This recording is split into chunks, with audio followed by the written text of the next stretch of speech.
It was you who took my father from his house. He took his father from his house? Wait a minute.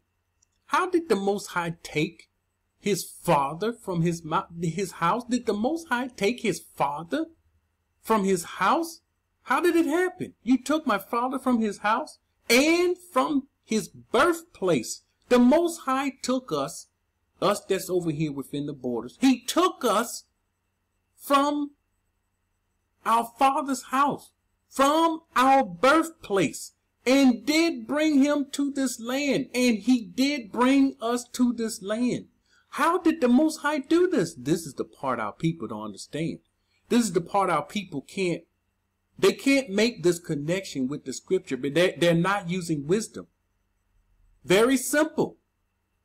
The Most High spoke to Abraham, come out from your father's house and go to a land that I will show you. He told him to come out. This is how we in the borders, this is how the Most High brought us out. He told us to come out of all these lands and to come back within his land, within his borders, to the land, the place that he showed us in the scripture. This is how he does it. And we have to do something. Abraham had to get up and leave his father's house. And he went to a land that the Most High showed him. And you did say unto him, to your seed I will give this land. This is what the Most High proclaimed to him when he walked in this land.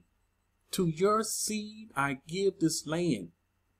And you did promise him and declared unto him, I will multiply your seed as the stars of Shamaim and as the sand of the sea. Now may your words be verified, which you did speak unto my father. He's saying, you said this. He's quoting his word, reminding him of his word in Jerusalem at the place where the house of the Most High in the future will be built. This is where he went to pray. He didn't stay home and pray. He went to Jerusalem to pray, to the house of the Most High. Our people don't understand this. We can't, those weak people thinking they're digging too deep. They're too deep. Oh, y'all too deep. You're too deep in the word. You're just too deep. You shouldn't be deep. You see, shallow people will miss these valuable pieces of jewels that we need, called the word and knowledge of the Most High. Verse 7. For you are Yahuwah, our mighty one. Our eyes are toward you to give us seed of men. Give us seed of men. And you did promise us. For you are Yahuwah, our mighty one, and our eyes are directed toward you only. Our eyes, Yitzchak's eyes and his wife, they were directed towards the Most High. This is where their eyes were directed, towards the Most High. And Yahuwah heard the prayer of Isaac, the son of Abraham. See, when you pray like this, he's in Jerusalem, where the house will be built, praying like this, proclaiming the same words that the Most High proclaimed. To your descendant I give this land. I will multiply you greatly. You will become a great nation. You see, when he's talking like this, and you remind him of what he said, the Most High heard this prayer. And Yahuwah was entreated of him. And Rebekah, his wife, conceived. And in about 7 months after, the child struggled together within her womb.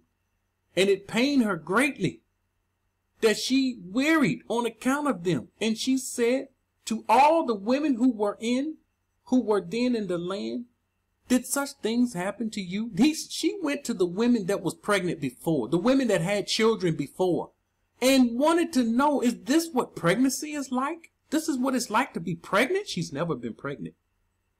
Did such things ever happen to you as it has to me? And they said to her, no, this is not normal.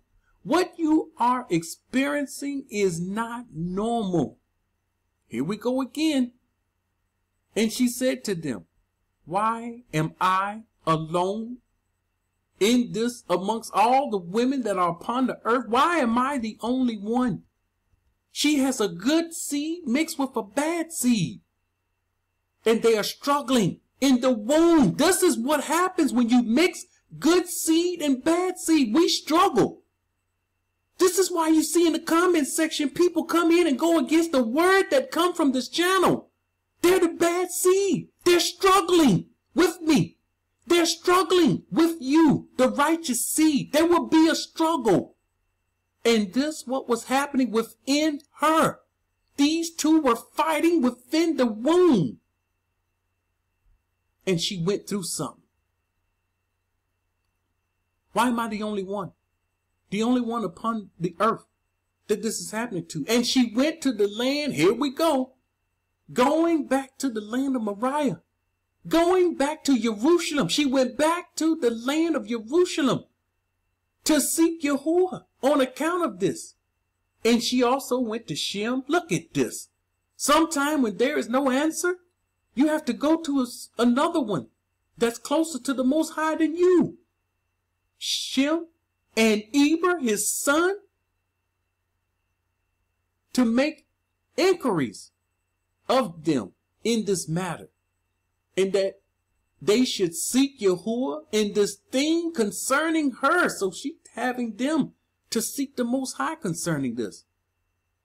And they all inquired of Yahuwah concerning this matter. And they brought her word from the Most High and told her. Now, this is when she got the word. She went to, we don't see in the Bible where she went to Jerusalem. We don't see where she went to Shem and Eber and Abraham. She went for all these mighty men to seek the word for her concerning this.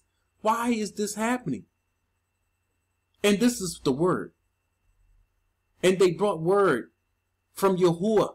This word came from Yahuwah, not the men. And told her, 2 children are in your womb. Now she understood. Until this point, she didn't understand what was going on. 2 children are in your womb, a good seed mixed with a bad seed. 2 nations shall arise from you. 1 nation shall be stronger than the other, and the greater will serve the younger. And when her days to be delivered were complete, she knelt down, and behold, there were twins in her womb, as Yahuwah had spoken to her. And the first came out red all over, like a hairy garment. And all the people of the land called his name Esau, saying that this one was made complete from the womb. And after that came his brother, and his hand took hold of Esau's heel, therefore they called his name Jacob. And Isaac, and the son of Abraham, was 60 years old when he begat them.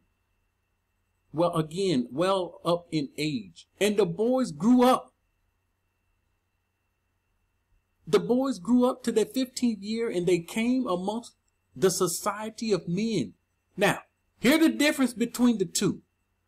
Here we see in scripture the good seed and the bad seed. Esau was a designing man. This means he was cunning. This means he would do things unrighteously. And deceitful man. He was a deceitful man. He wasn't trustworthy. This man was wicked. This man was a bad seed. And an expert hunter in the field. You want to find Esau? Find the man that loves to hunt. And you have found Esau. What man on the earth hunts more than any man alive? What man will spend thousands of dollars to travel on the other side of the world to kill a lion, tiger, a special bear, and bring him back and hang his head up on his wall? What man is doing that today? And we have these wicked men talking about Ishmael is Esau. Ishmael do not hunt. Ishmael, anyone that's in the borders, ask these people, do they hunt? They will tell you, hunt.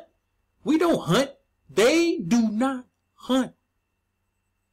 Ishmael don't even carry guns. Our people don't know this. They don't even carry guns. Hunt. They don't have guns to hunt with. They don't have bow and arrow. They don't hunt.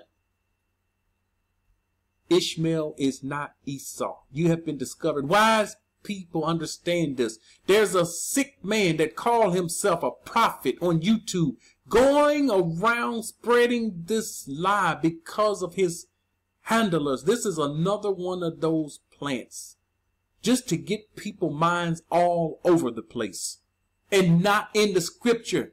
This so-called prophet does not go into the scripture. Wonder why? He does not go into the scripture. Esau was an expert hunter in the field. I saw Esau. Of course, all of us, we work with Esau. I worked with Esau. Before Esau come to work, we had to be there first thing in the morning. First thing in the morning for Esau, 4 a.m., Esau is sitting up in one of those trees in the things that they're in, hunting deer. And it is 20 degrees outside. This is Esau. And then when 8 o'clock come, Esau is at work working with his hunting clothes on. This is that expert hunter. This is Esau. So Jacob was a man, perfect. Here is the good seed, the righteous seed, perfect and wise. Notice it's calling him perfect and wise. This man went to learn, and Esau did not learn. You had a righteous seed and a wicked seed, and here they go mixed together. Jacob, perfect and wise, dwelling in tents, feeding flocks, and learning the instructions of Yahuwah. He spent most of his life learning. Some of our people, they want to be like Jacob. But our people today, we are nothing like Jacob. And we should know this. He spent his life learning the instructions of the Most High. He didn't start having kids till he was old like his father and his grandfather. This is when he started having children. Anyone doing that today? Anyone waiting till they're 60, 70, 80 years old before they start having a family, children, and spending your whole up to 60, 70, 80 years learning? No. Then you're nothing. We are, let me say all of us, me too, myself, I am nothing like Jacob. I can't even be compared to Jacob. None of us can be compared to Jacob. We don't know what he went through to get what he got. And then we want to look at the end, what he had, and we want what he had. But we don't want to go through what he went through to get what he got. He went through something. So Jacob, feeding the flock, learning the instructions of the Most High and the commands of his father and mother. So this was the righteous seed mixed with the bad. Once again, this goes on and on. The good being mixed with the bad. The Most High word is good. We have some wicked words in the scripture, which is bad. It goes on and on. The good being mixed with the bad. Here are people wondering, scratching their heads, trying to figure out, why are these people going over there? Why are these people going and talking about the borders, getting within the borders? Why are there others making plans to come within the border? These people have lost their minds. This is what they say. But that's not the thoughts of the Most High. Those are man's thoughts. The righteous separate themselves from this bad seed. We realize and understand we've been mixed long enough, and the separation has to happen. And so the righteous, the good, separate from the bad. And then the Most High will take these people in the wilderness, give instructions, and then once again the Most High will have to start cutting the people off. 2/3 will be cut off, and the 1/3 will make it. Once again, rebels amongst us. The good mixed with the bad, even in the wilderness. Again, this message goes on and on. The good mixed with the bad. Shalom.